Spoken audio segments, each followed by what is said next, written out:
വിശുദ്ധ മർക്കോസ് എഴുതിയ സുവിശേഷം അധ്യായം 13 വാക്യങ്ങൾ 32 മുതൽ 37 വരെ.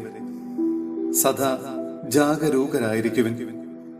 എന്നാൽ ആ ദിവസത്തെക്കുറിച്ചോ ആ മണിക്കൂറിനെ കുറിച്ചോ പിതാവിനല്ലാതെ മറ്റാർക്കും, സ്വർഗത്തിലുള്ള ദൂതന്മാർക്കോ പുത്രന് പോലുമോ അറിഞ്ഞുകൂടാ. ശ്രദ്ധാപൂർവം ഉണർന്നിരിക്കുവിൻ. സമയം എപ്പോഴാണെന്ന് നിങ്ങൾക്കറിവില്ലല്ലോ. വീട് വിട്ട് ദൂരേക്ക് പോകുന്ന ഒരുവൻ സേവകർക്ക് അവരവരുടെ ചുമതലയും കാവൽക്കാരനെ ഉണർന്നിരിക്കാനുള്ള കൽപ്പനയും നൽകുന്നത് പോലെയാണ് ഇത്.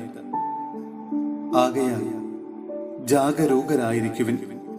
എന്തെന്നാൽ ഗൃഹനാഥൻ എപ്പോൾ വരുമെന്ന് സന്ധ്യയ്ക്കോ അർദ്ധരാത്രിക്കോ കോഴി കൂവുമ്പോഴോ രാവിലെയോ എന്ന് നിങ്ങൾക്കറിഞ്ഞുകൂടാ. അവൻ പെട്ടെന്ന് കയറി വരുമ്പോൾ നിങ്ങളെ നിദ്രാധീനരായി കാണരുതല്ലോ. ഞാൻ നിങ്ങളോട് പറയുന്നത് എല്ലാവരോടുമായിട്ടാണ് പറയുന്നത്. ജാഗരൂകരായിരിക്കുവിൻ. സഹോദരരെ, വിശുദ്ധ പത്രോസ്ലിഹ എഴുതിയ 2-ാം ലേഖനം അധ്യായം 3 വാക്യങ്ങൾ 10 മുതൽ 13 വരെ. കർത്താവിന്റെ പ്രത്യാഗമനം. കർത്താവിന്റെ ദിനം കള്ളനെ പോലെ വരും. അപ്പോൾ ആകാശം വലിയ ശബ്ദത്തോടെ അപ്രത്യക്ഷമാകും.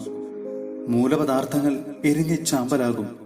ഭൂമിയും അതിലുള്ള സമസ്തവും കത്തി നശിക്കും.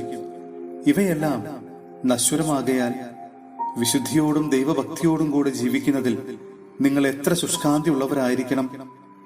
ആകാശം തീയിൽ വെന്ത് നശിക്കുകയും മൂലപദാർത്ഥങ്ങൾ വെന്തുരുകുകയും ചെയ്യുന്ന ദൈവത്തിന്റെ ആഗമന ദിനത്തെ പ്രതീക്ഷിക്കുകയും ത്വരിതപ്പെടുത്തുകയും ചെയ്യുവൻ.